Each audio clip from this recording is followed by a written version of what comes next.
In this video, we'll take the principles of refraction and add a little bit of math. I've put together a couple of video clips that'll help us get a better idea of why light changes directions and what the mathematical principles are behind it.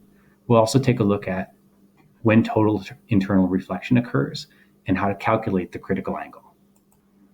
To get us warmed up, here's a clip from an old Fetch with Ruffman video. So now I've got the laser so we can see it on the table a little bit. I'm going to take this piece of plexiglass, which we can see through, so we know light can go through it. What do you think is going to happen when I set this down? I think it'll reflect. I think it'll be obstructed. I think it's going to go right through. All right, let's give it a try. It was on rough. And then it moved. There is some reflection, and then some goes through. Now watch this. That angle changes As you turn it. but it does something called refraction, which is when light travels through a material, but it changes direction depending on what angle it goes in at. The plexiglass bends the light. Now, the more he angles that plexiglass, the more it will bend the light. Let's add refraction to our diagram. If we make the block of plexiglass, here's the laser coming in. It did reflect a little bit, but it also went through at an angle, and this angle is the angle Of refraction! But what determines the angle of refraction? We know it slows down and bends towards the normal when it comes in, but how much does it bend? What is the actual mathematical relationship? To figure that out, we're going to go check in on Vsauce.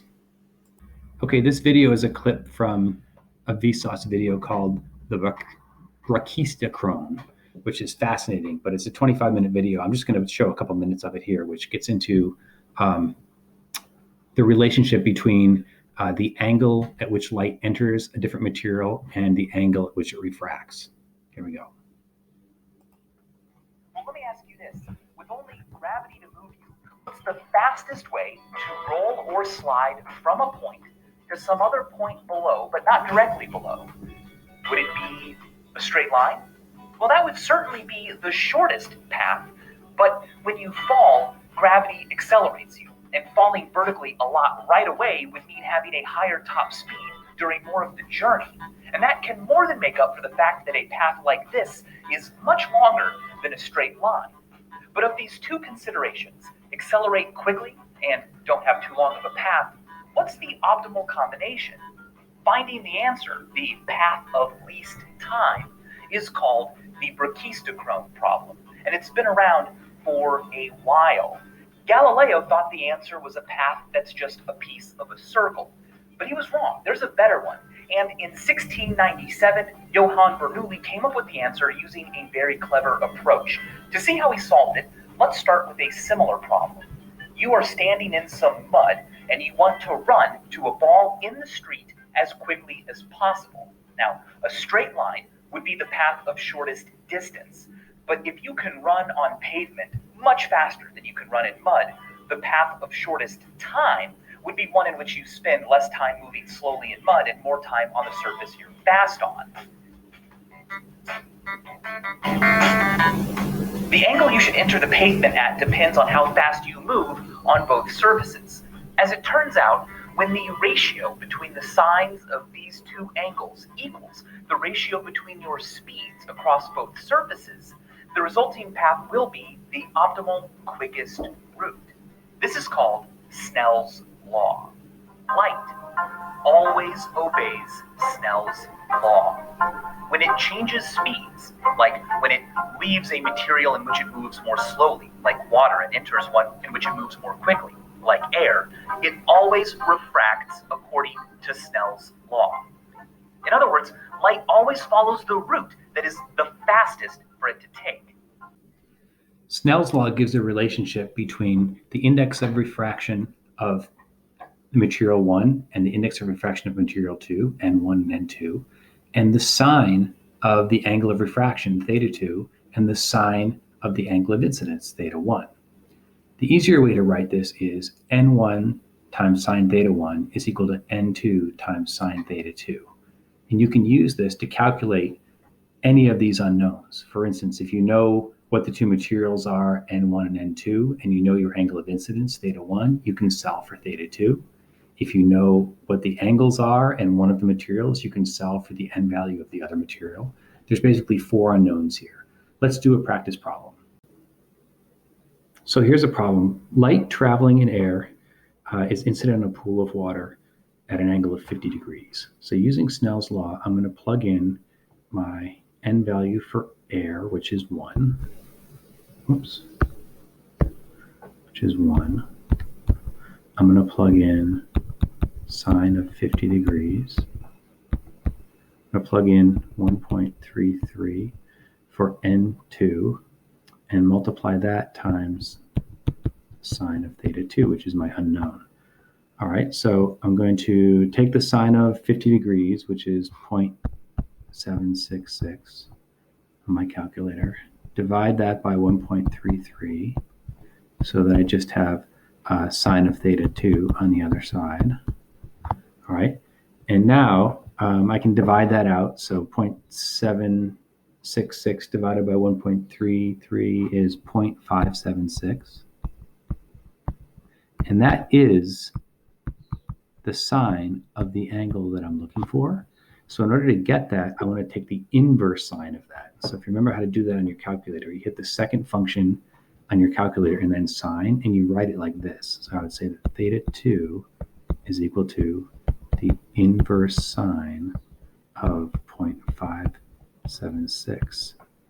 And when you do that in your calculator, you get an angle of 35.2 degrees, which we can just double check here. If this angle up here is 50, this angle of refraction is going to be smaller than that. We call that bending towards the normal, because instead of going straight through, it's moving that way. It's going to angle and bend so that the theta 2 is a smaller angle than theta 1. And sure enough, it is. It ends up being 35.2. Let's see how Snell's law works with the critical angle and total internal reflection. As you can see from this diagram, you get total internal reflection when you finally get an angle of incidence that's greater than the critical angle, and therefore the light can't refract anymore because it's above 90 degrees and has to reflect. Let's take a look at the critical angle, this situation where you get an angle of refraction of 90 degrees, and plug that into Snell's law. So if I plug that in here for n1 sine theta 1 equals n2 sine theta 2, n1 is the material that's in first, and that has a higher n value. So whatever that is, it's going to be the larger of the two n's. N2 very often is air, but it doesn't have to be air. It could be anything as long as it's lower than the n value for n1. Theta 2 in this situation, if we're talking about the critical angle, is 90 degrees. So if I plug in 90 degrees for theta 2, and I call this the critical angle, theta 1, that reduces this formula to sine of the critical angle is quantity n2 over n1 times the sine of 90 degrees, and the sine of 90 degrees is 1. If you don't believe me, try it on your calculator. So if that's 1, the whole formula basically breaks down to sine of the critical angle is equal to n2 over n1. This whole part cancels out because it's 1. And if you want to solve for the critical angle specifically, you have to take the inverse sine of both sides, and then you end up with this equation. The critical angle is equal to the inverse sine of n2 over n1. Light travels very slowly through diamonds, which causes it to have an n value that's high. N value of diamond is 2.42, and it's going to cause a very low critical angle. Let's solve for the critical angle of a diamond in air. So if I plug into this formula, I've got inverse sine of n2 over n1. And n2 is the air because it's in the diamond trying to come back out into the air. So it's 1 over 2.42. And if I plug that in and take the inverse sine of that, I'm going to get a critical angle of 24.4. And this critical angle is really low, meaning that any incident angle higher than 24.4 is going to result in total internal reflection. So that means that light, like this diamond over here, if light comes in along this line and hits, it's going to be at an incident angle that's greater than 24.4 most of the time, and it's going to reflect back into the diamond. So here it reflects back at an angle higher than 24.4. Let's say this is 30 degrees. It reflects at 30 degrees. It comes across to the other side, maybe also at around 30 degrees. Can't get out there and reflects back in, and then eventually comes back out. And when it leaves, it actually would refract back away from the normal. It would bend away. That's not right. But it would get out. And so the light comes out through the top of the diamond, which is why diamonds are so brilliant. Any of the light that comes in, it usually bounces around inside and comes back out through the top. The way that they cut the shape of the diamond shape, is designed to facilitate total internal reflection on the lower parts and let most of the light come out. Instead of it leaking out through the bottom of here, it all stays in and then eventually works its way out through the top. And so you get all this light coming out through the top, which makes it look really brilliant and beautiful. By the way, if you messed this up and made n1 equal to 1 and n2 equal to 2.42, say if you reverse these two, you wouldn't be able to get a right answer because you'd be trying to take the inverse sign of a number that's greater than 1. In this case, it would be 2.42 over 1. And there is no sign isn't ever greater than 1. So if you try to do that on your calculator, you'll get error, meaning that it's impossible. There is no sign, so you know you did it wrong, and then you can switch them around and do it the right way. Anyway, that's it for Snell's law. Hopefully, these calculations made sense, and you'll be able to do the problems in the worksheet.